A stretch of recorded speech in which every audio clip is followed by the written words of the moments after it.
IP addresses are non-routable. This is where a NAT comes into play, and this is where port forwarding comes into play. So if you have some sort of resource,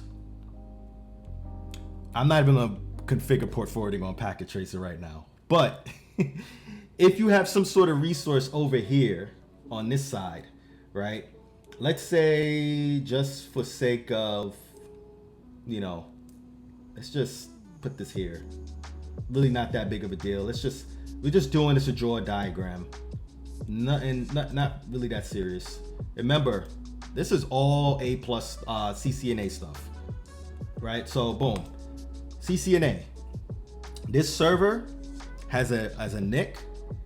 This router has a NIC. So what do we need? We need a crossover cable, right?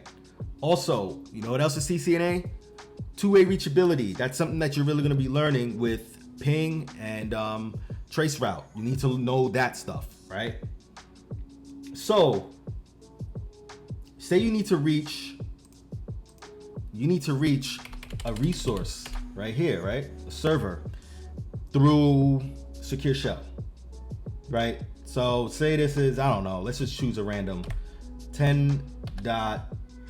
let's choose 10.8.1.100, and then it's gonna be port 22. You want a secure shell. Let's just use that because I need to remember my logic, follow my logic, right? And then say you have a firewall somewhere. Yeah. Let's pick a random firewall. Just say the firewall is right here, right? Ideally, let me save this real quick before it crashes, because sometimes this thing crashes on me. Whew, good thing I remember to save it, because that's annoying. So say you have this firewall right here, and you want to reach this server right here. Or you want to reach it from out here. Say this computer, we're going to put this computer here. Remember, it has a NIC, so we have to use a NIC. It doesn't really matter right now. We have to we'll set that up in a second, right? But this resource wants to reach this resource, and they're on two different autonomous systems. So you can't, he can't just ping 10.8.1.100 on its secure shell, or you can't just secure shell in, right? It needs NAT, because this IP address is going to be, and this IP address, they're private IP addresses, and over the internet, you're only allowed to use public IP addresses as far as routing on the internet. Within an autonomous system, private IP addresses, totally fine. But when you're coming out here to different resources on the internet, you're going to be accessing them through public IP addresses, public facing IP addresses, and then you're also going to have to use a little bit of port forwarding in order to get to a specific server. So there's going to be a firewall rule here set that says that whenever a resource is pinging into or secure shelling in or trying to reach a resource on this network, there's going to be a firewall rule here that says if a secure shell is coming in from you're gonna have to specify a certain rule that'll allow a certain IP address, because you don't want to just let anybody into your network. You're gonna port forward, because you're gonna be opening up your network to hackers. You're gonna port forward it to this server, right? And that's how the whole NAT and port forwarding thing works. The reason why I use that example is because I showed you just now how to ping between these resources without any NAT set up on the network, right? So first, let's set up the necessary basic networking stuff, right? So right here we have, and this is going to be NAT configuration G01, right? Let's just put them on the same network. G01 IP add right? This is a private IP address, right? We'll just do a simple /24 and get it over with. No shut. And we're not even gonna do DHCP, nothing. We're just gonna put it on the same network and call it a day. 1.1.255, the default gateway 168.1.254, and then boom. And we could just do as our DNS server, right? Now they have connectivity. And now, and also, we're not gonna do any resources out here. I'm not even gonna bother with this because this will require port forwarding and all of that, and I don't want to go on all of that. Don't need to go into all of that, but this is just basic NAT configuration. So on this router, we're going to do, this is gonna be the NAT router, right? So, and we're not, you know what? Ideally, we can do both. It's gonna be for G01 and G00. So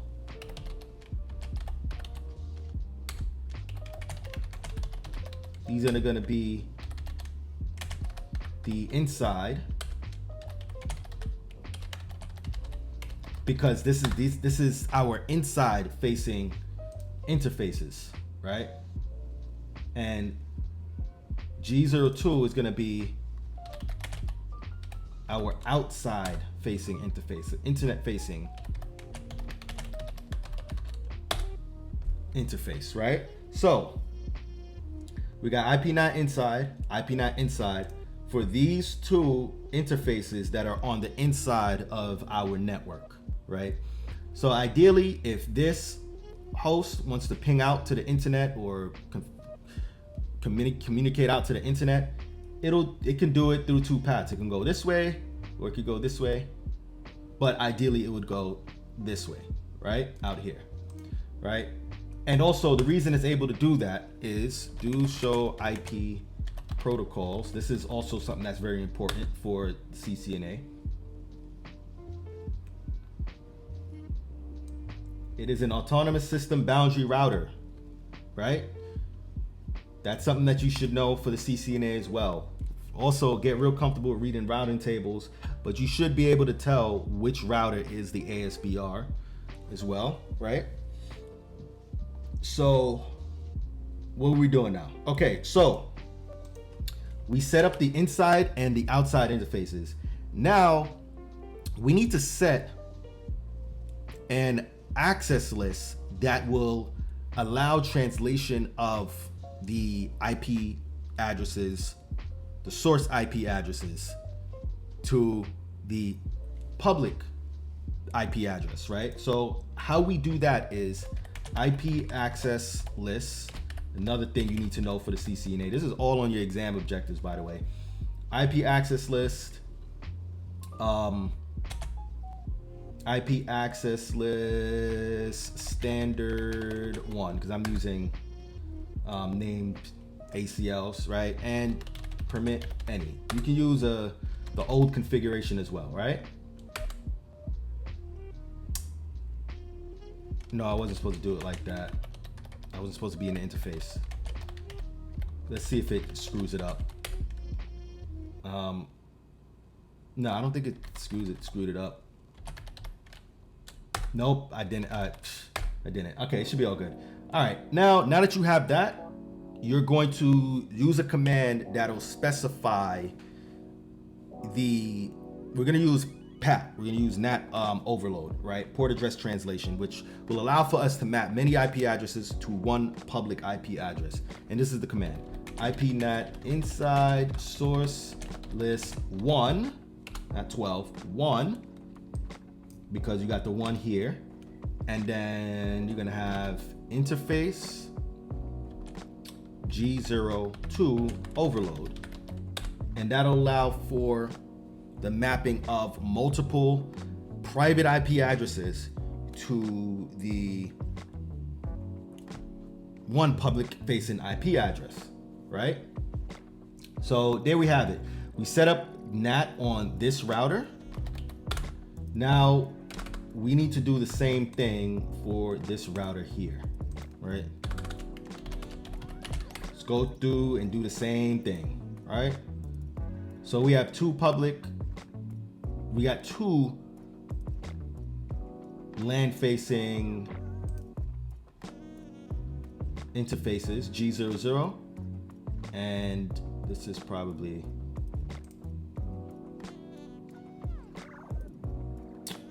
I'm trying to hover it over, G00 and G01, right? So in G00, IP NAT inside, G01, IP NAT inside,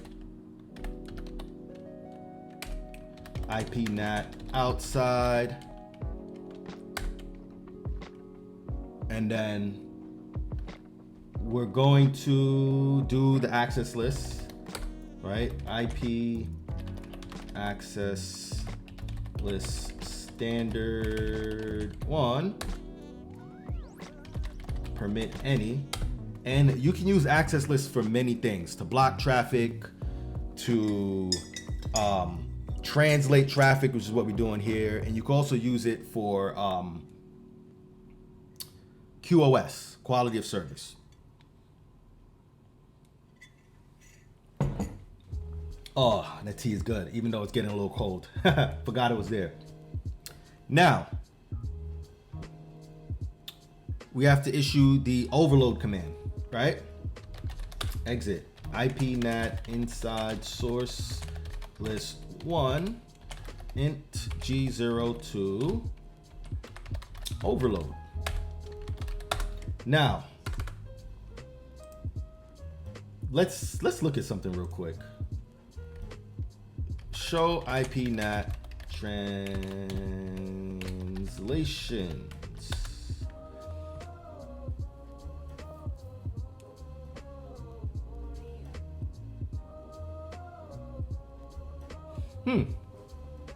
Remember, port 179. This is this is BGP, right? We were just talking about this. This is BGP. Just by looking at it, voice cracked. What's going on?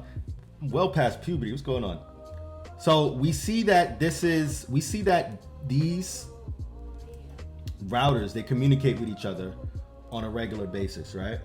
So we see that this inside global address communicated to the outside. Well, since it's a source NAT, we're not really concerned with the destination IP addresses, but those destination IP addresses that came up previously as private IP address, or would have came up as private IP addresses, they are coming up as public. I could have showed it to you, but yeah. Anyway, so we see that the traffic that is traversing this link is BGP traffic, neighborship traffic. They're exchanging information about the routes that they have access to, right? That were advertised to them. Now, I'm going to ping this public interface right here, which is probably going to be, which one is it? G02 is 192.0.1.2. We could ping it from here.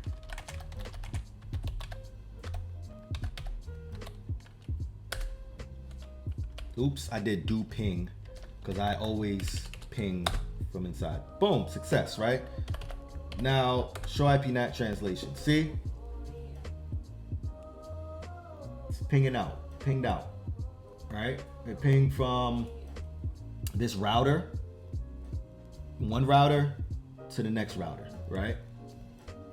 Essentially what happened. Now we're gonna do it from the host. Command prompt, we're gonna ping 192.0.1.2. Reply. Boom. Sent 4, received 4, 0% loss. Now let's look at the NAT router again. And we see that the inside local IP address, right, And these are ephemeral ports, I believe. Yeah, they're all after 1023, so they're ephemeral ports. They're the registered versions, I think. So 192.168.1.1 inside local. Maybe I should go through these. Inside global is those IP addresses are your public IP addresses, right? Those are the addresses that you get from your ISP, and the IP address that represents you on the internet if you're not using a VPN, right? Well, that is always going to be your IP address, whether you're using a VPN to the VPN company. The VPN company knows your public IP address, but if you want to hide it, you can use a VPN, right? And then they'll make requests on your behalf. That's how VPNs essentially work. Now you have this public IP address, which is the inside global, and then inside local are the private IPv4 addresses. You could think of them. The inside local IP address is the IP address of the inside network from the perspective of the inside network, right? It's going to be public, it's going to be private, right? Inside local. Outside local, this is the part that always confused me too. Outside local is the private IP address or the local IP address from the perspective of the outside network, which is going to be where it's pinging from, where we're pinging from. And an outside global is simply the organization's outside their public IP address, right? Which is what we pinged. So yeah, we did that, and we can do it the other way, but no real need to do that. So this is totally unrealistic. Let me show you something. Let's just do let's go into the configure terminal and let's put no right here. Let's get rid of all of that. And let's run that ping again. And let's see what happens. So we're pinging, got a reply, right? Sent 4 pings. Let's check again, see what happens.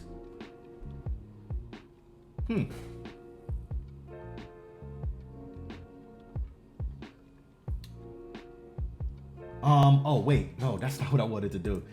I'm bugging. That's why I'm like, wait, what? So I'm gonna ping a private IP address on here. My bad. It's gonna be 10.3.1.1. It's gonna be one of these nodes over here I'm pinging. Got a reply. That is totally unrealistic. Like, that is not supposed to happen. Unless you're communicating over a VPN. But if you're communicating between 2 autonomous systems, that's not supposed to be a thing. And that's what I wanted to highlight. Because you see it right here. This can't be. We can't know anything about the outside network.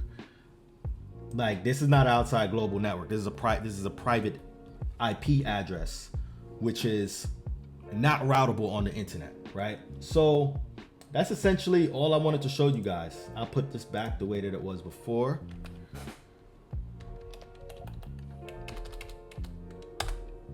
And then we'll see. Let's see what happens if I try to do that. See? Can't ping a private IP address that exists on the inside of the network. See? Crest timed out. I would have to go through its public IP address, go through its firewall with the rule set for me to communicate with some sort of resource on the inside of the network. Right? That's essentially it. I just want to save that real quick. Yeah, that's it. I had fun doing that. I want to see if there's anything else. Nope, I had fun doing this. This lab worked out the way that I wanted it to. Usually when I do these labs, I end up screwing up and having to troubleshoot. Yeah, so if you're watching this on YouTube, definitely check me out here on Twitch, because this is where I will be live streaming. I love live streaming on Twitch. It's a lot more, I guess, live streamer friendly, and I enjoy it. So that's pretty much it. I will talk to you guys next time. If you are on Twitch and you're seeing this video, definitely follow, because this is the type of content that I'm going to be putting out on a regular basis. I'm much more comfortable with streaming now. Before, I was struggle streaming, forgetting to turn my mic on, all sorts of weird stuff. Hopefully I could get a actual camera soon to have better quality videos, better quality streams. And yeah, that's pretty much it. I'll see you guys next time. Peace.